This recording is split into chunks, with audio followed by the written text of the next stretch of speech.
तो बच्चों पार्ट 8 बंदरबाट के अंतर्गत आज हम सीखेंगे विलोम शब्द। यहाँ पर मैंने कुछ 12 शब्द लिखे हुए हैं और उनके विलोम शब्द। विलोम शब्द क्या होते हैं मैं आपको हर बार पार्ट के शुरुआत में आपको बताता हूँ।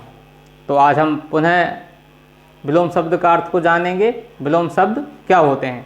तो विलोम शब्द बच्चों वो होते हैं वे शब्द जो किसी शब्द का विपरीत अर्थ को बताते हैं, विलोम शब्द कहलाते हैं। या हम कह सकते हैं वे शब्द जो किसी शब्द के उल्टा अर्थ को बताते हैं या विपरीत अर्थ को बताते हैं, विलोम शब्द कहलाते हैं। तो सबसे पहले हम देखेंगे पहला शब्द सुगंध। सुगंध का हो जाएगा विलोम शब्द दुर्गंध। विलोम शब्द सुगंध का क्या हो जाएगा? दुर्गंध। अब ये सुगंध शब्द क्या है? सुगंध जैसे आपने कमल का फूल लिया हो या गुलाब का फूल लिया हो, जब आप उसको सूंघते हैं तब आपको उसकी क्या आती है? सुगंध आती है, महक आती है।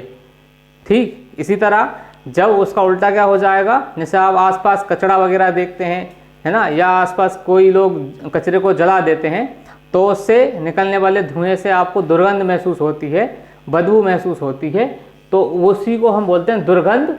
दुर्गंध का उल्टा सुगंध और सुगंध का उल्टा हो जाएगा दुर्गंध।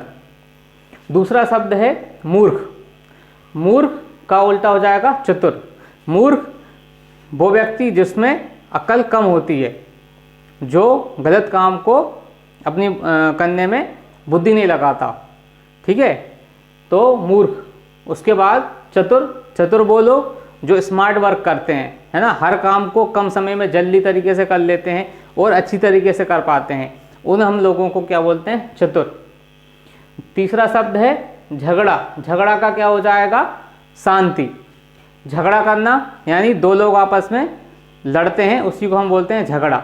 और उसका विपरीत क्या हो जाएगा? शांति, यानी सद्भाव के साथ से दोनों आपस में मिलकर रहें तो हम उसको बोलते हैं शांति बनाए रखना। इसके बाद चौथा शब्द है खुशबू। खुशबू का उल्टा हो जाएगा बदबू। ये भी उसी के जैसा है। सुगंध, सुगंध यानी ये होता है खुशबू, बदबू यानी दुर्गंध। इसके बाद है पांचवा शब्द हल्का, उसका है भारी।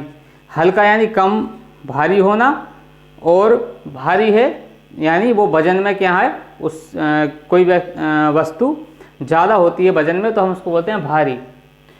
छठा शब्द है श्री गणेश और इसका उल्टा है इति श्री। श्री गणेश क्या होता है? हिंदू परंपरा के अंतर्गत जब कोई शुभ काम करना होता है तो इष्ट देव श्री गणेश जी की पूजा की जाती है। यानी किसी भी काम की शुरुआत करते हैं तो हम बोलते हैं कि श्री गणेश करते हैं। ठीक, इसका मैं आपको एक वाक्य बता देता हूँ। रमेश ने अपनी दुकान का श्री गणेश किया, यानी रमेश ने अपनी नई दुकान शुरू की। और इसका उल्टा हो जाएगा इतिश्री।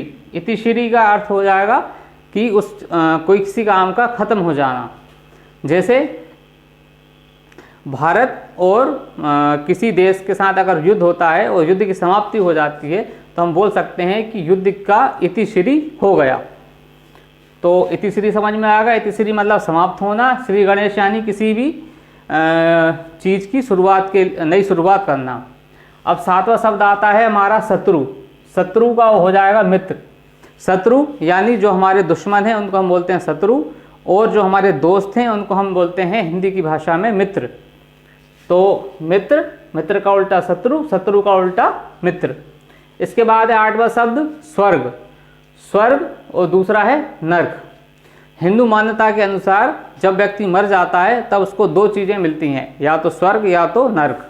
ठीक, तो स्वर्ग यहाँ पर अच्छी चीज़ें मिलती हैं और नर्क यहाँ पर बुरी चीज़ें मिलती हैं, तो उसको बोलते हैं नर्क। इसके बाद स्वदेश, उसका उल्टा हो जाएगा विदेश। स्वदेश यानी अपने देश जहाँ पर हम रहते हैं भारत देश में, और विदेश जैसे अमेरिका, चीन, जापान, ये क्या है? विदेश कहलाते हैं। स्वदेश का उल्टा हो जाएगा विदेश। 10वां शब्द है हंसना। हंसना का हो जाएगा रोना। हंसना और रोना ये आपको पता है क्या होते हैं। इसके बाद हार और जीत। तो हर खेल में हार जीत लगी रहती है, तो हार का उल्टा होता है जीत, जीत का उल्टा होता है हार। इसके बाद है शुभ और अशुभ। शुभ का उल्टा होता है अशुभ। शुभ यानी अच्छा काम को बोलते हैं शुभ काम है। उसके बाद अशुभ यानी कोई भी बुरा काम।